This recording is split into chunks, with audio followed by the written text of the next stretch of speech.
For example, you went back and you were looking, but you had all this knowledge. Yeah. How would your steps change? What would you do instead of what you did last season? I would make sure that first I design it in CAD, make sketches, make sure my idea is complete, and then actually make the final product. First, I want rookie teams to understand that they should specialize in something. The A4 chassis allows you to understand the basic concept of how a chassis works and what you can build on it. Say for example, when you were a rookie again and the current you had to mentor the rookie. How would you teach yourself 3D printing? Learning while actually doing something practical is very important.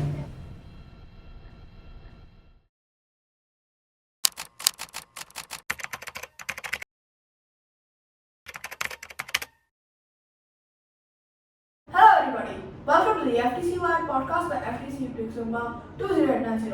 My name is Rakhani and our guest for today's episode, Leo. This is the second episode of the season and today's episode is going to be about construction and some tips and tricks, and that's why I brought a head constructor over here. So Leo, let's start with the questions. So the first question I had for you is that when you approach the construction for any challenge, what are the first 5-6 things you want to set in place before you actually go and dive into the robot? So first, obviously you want to set the goals that you have to achieve with what you're trying to design. So let's take a grabber. With a grabber we want quick pickup and that the piece fits snug inside the grabber, right? So first, now that we've achieved that, we can understand that okay, to fit snug inside the grabber needs to be the shape of that piece. So let's take the pixel from last year, right? It was hexagon shape. So the grabber would have been the exact shape of the pixel, right? And we want it to go fast, so we need to make it light and we need to use a good servo. After we've established everything what we're going to do, then we start obviously designing it in CAD. Then if it's a 3D printed part, then we print it, or if we can assemble it, we assemble it. So that was really interesting to hear that how on-shape is a kind of represent integral part in your planning. Without any questions you have in general to how a rookie team should approach this? Yeah, definitely. Since last year we were rookie, we faced quite a few challenges here in construction, but we sure did power through it. My question for you is, for example, you went back and you were rookie, but you had all this knowledge. Yeah. How would your steps change? What would you do instead of what you did last season? How do you start? Take for example, last season we started with directly constructing. Yeah. This season, do you think we should have started with a CAD or should we have continued the same? So last year what we did and what I think we could have done better was what is called reverse engineering, is where you start with the final product and then fill in all the earlier steps, right? This year, if I was a rookie, I had all my knowledge last year, I would make sure that first I design it in CAD, make sketches, make sure my idea is complete, and then actually make the final product. This way our iterative designing is a lot quicker than what it could be. And yeah, that helps us make more versions faster and therefore making our robot better in the long run. That was insightful, Leon. Thank you for that answer.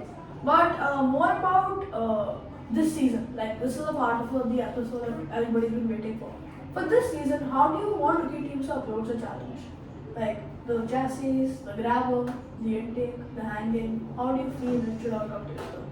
So first, I think rookie teams definitely should use the Gobilda strafer chassis. That's the basic. It's like a white canvas. You can do whatever you want on that, and it's a very easy to use, and it has a lot of things you can customize on that, right? Now after that, first I want rookie teams to understand that they should specialize in something. Like for example, last year we specialized in making mosaics. This year we can specialize in doing samples or specimens depending on what is their strategy, right? After they figure that out, then they should make like the optimal design, like how I said in the previous question, using like engineering like CAD, then actually making the design. So I would say as a rookie team, you should focus on doing samples and have a level 2 ascent, and you should aim for around a 7 to 8 second sample cycling and make sure to give ample time for driver practice and autonomous, because as a rookie team it definitely takes longer than it would take for a veteran. Sorry guys, just one last sub question. You talked about the strafer chassis.